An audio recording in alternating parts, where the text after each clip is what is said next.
this question of what is the source of my greatest fear? Sitting still. Something so simple. And I told y'all, even these questions, this shadow work guide that I put together, 21 questions, they're very simple questions.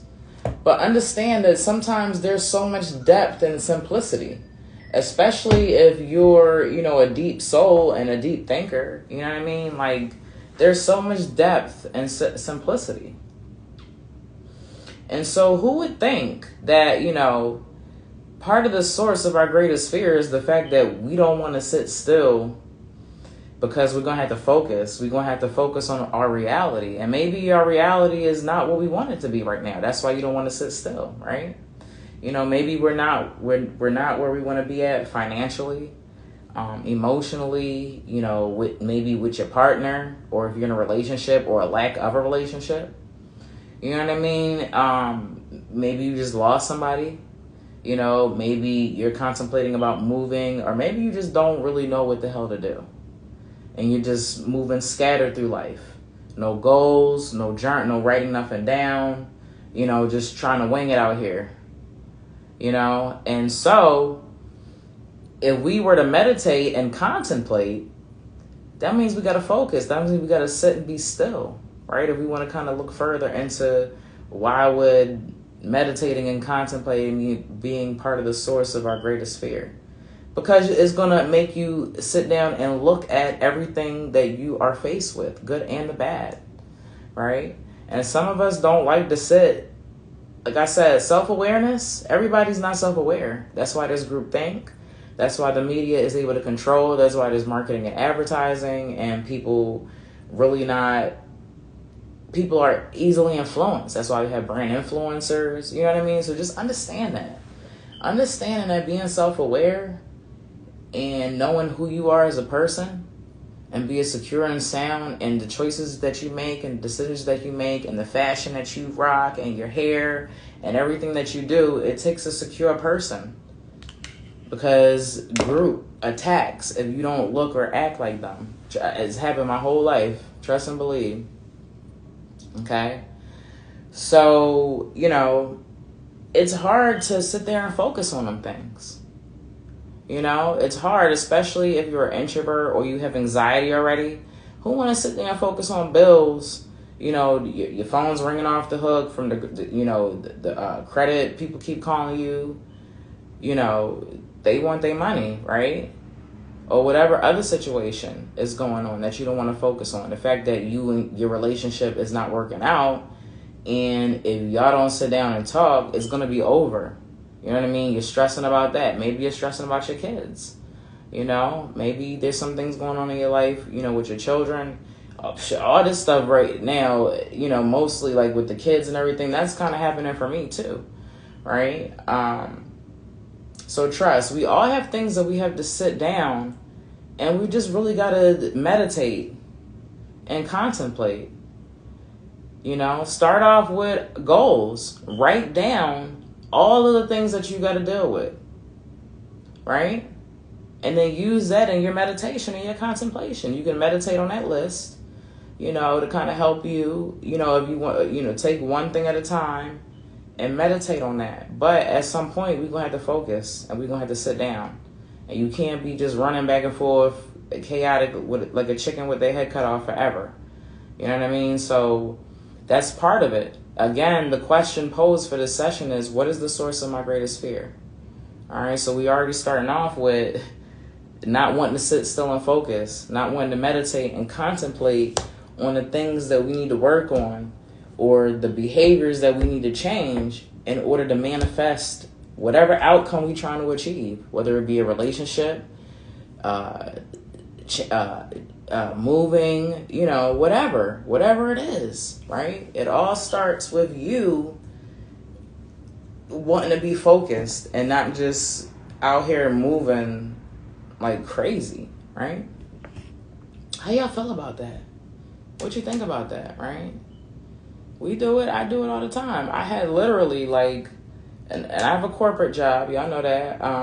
Or for some of y'all that don't, that's just watching this. But I literally had to take a PTO day, right, to finish a paper. I had to do it twice.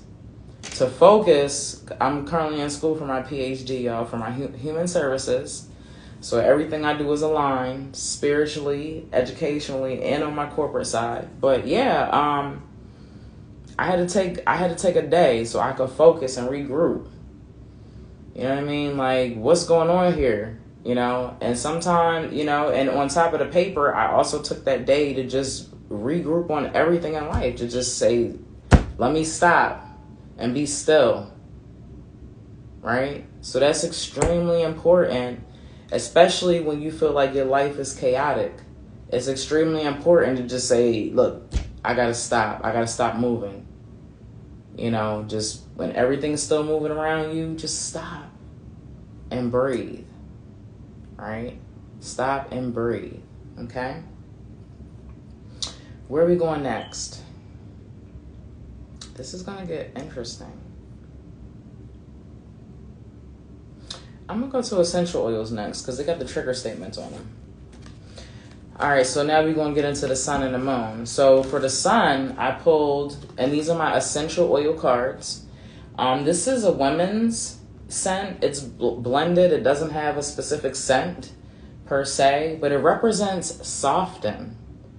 That's what this card represents. And the trigger statement is, I take control. I take control. The true statement is, I am compassionate. Take a moment and allow yourself to see things from your heart center. From that place, allow your intuition to guide you. So off the rip, I'm already understanding, based off the question, what is the source of my greatest fear, that we're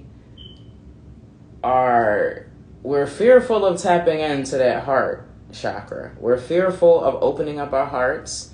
That's first and foremost.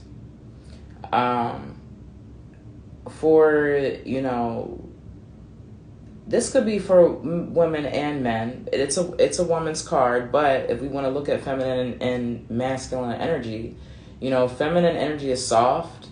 It's powerful, but it commands power differently than masculine energy.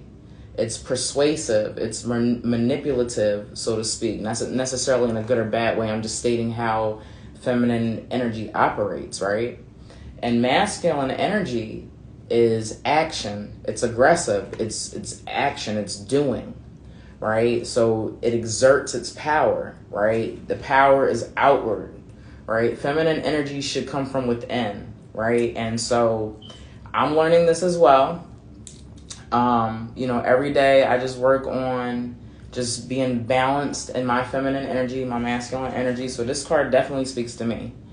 As far as running from being soft and thinking that you're going to be weak if you know, are not loud or yelling. Like, and the crazy thing about me is that I work around all men.